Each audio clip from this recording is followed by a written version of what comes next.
Fernando Mendoza coming back to Autzen Stadium. In 2023, with the California Golden Bears in a Pac-12 matchup, RIP, Mendoza came to town on a wet day. By the way, some rain in the forecast, but it never rains at Autzen Stadium, as we know. And it didn't go very well for Mr. Mendoza. He turned the ball over a couple times. Cal's offense struggled. Cal's defense struggled even more. This Indiana team is not that. He is definitely a better version of himself than he was at Cal, where he was a solid quarterback, and Oregon's defense that I don't think was as good 2 years ago as it is right now really made life difficult for him. That all fundamentally started, think back to the interception in the red zone or strip sack or anything like that. It all started up front. And again, I go back to what I mentioned earlier. The reason I feel pretty confident about Oregon going into this spot is that Iowa's defensive line pushed around Indiana's offensive line. And that was a big difference in the game. Now, Indiana ended up winning because they're better and Iowa can't play offense. Anybody think Oregon can't play offense? No. And what's the best unit on Oregon's defense? The defensive line that just had its best game of the year against Penn State. They stopped the run and they stopped the pass. They were good situationally. They did everything that you could have possibly wanted. That was on the road. Now they're going to have Autzen behind them. It's a daytime kickoff. I think that part stinks because the Rutgers game is going to be a day game as well. I hope Autzen has at least a couple night games this year. Like the USC game, please be at night. That should be a night game. It's a different look, different vibe, different feel. But here's on each side of the ball, the groups I think that get tested the most. So let me start with the secondary for Oregon here.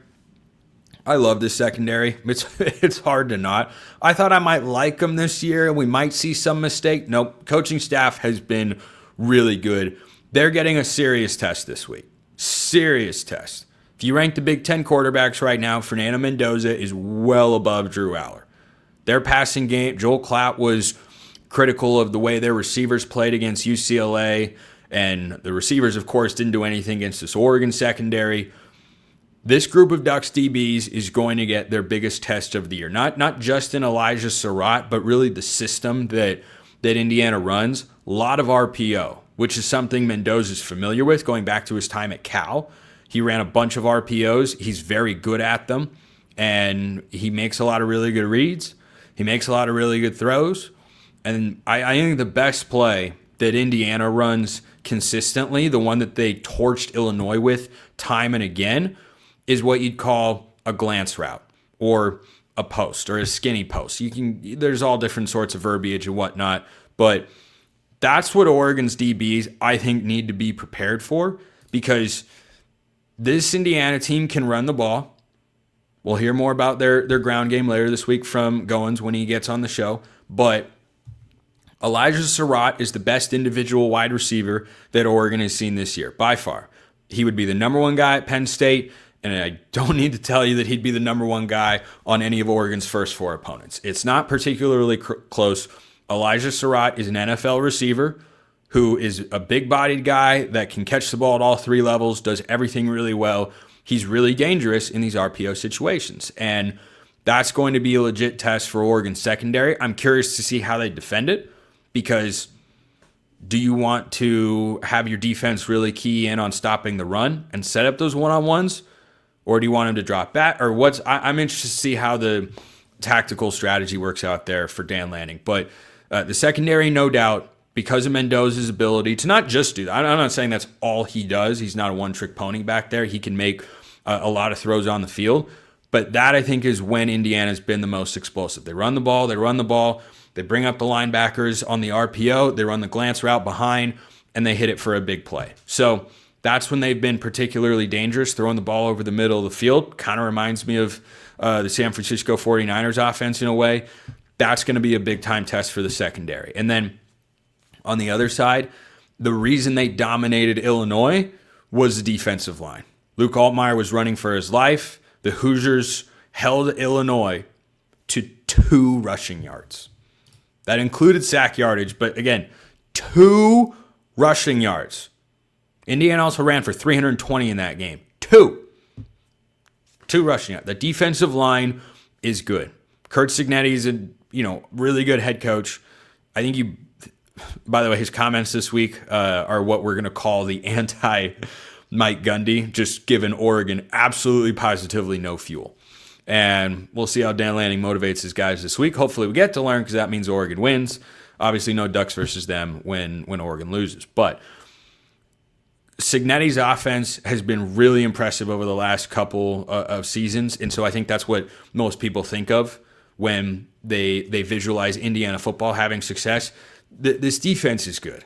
This defense has got some guys. Like, if you just go watch them on film, and I think they're impressive, particularly up front. That's how they controlled the game.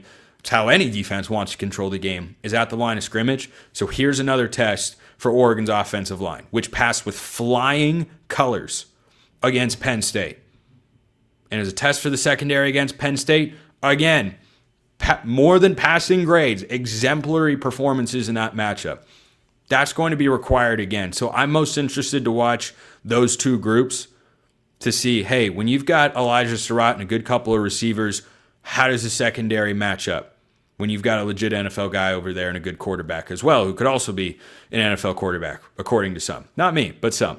And on the other side, how does that offensive line hold up, again, against a legit front four? Can they run the ball like they did against Penn State? Are they protecting Dante Moore?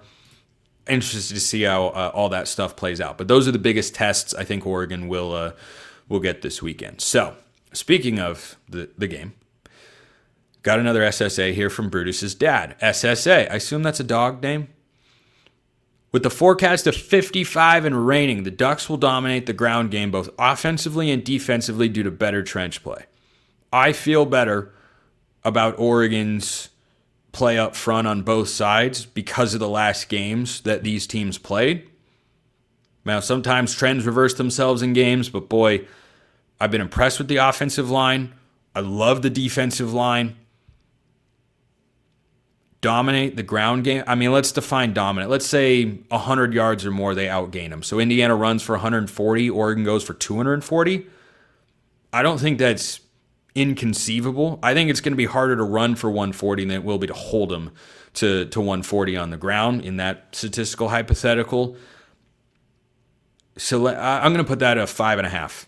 5.5. Because again, I do feel good about what Oregon will bring to the table up front. But yeah, if it is wet, ball control and protecting it will be at a premium. But yeah, if it comes to, I think there are a lot of different ways that Oregon go about beating you. And though I know Indiana's a really good team, I do think Oregon is better.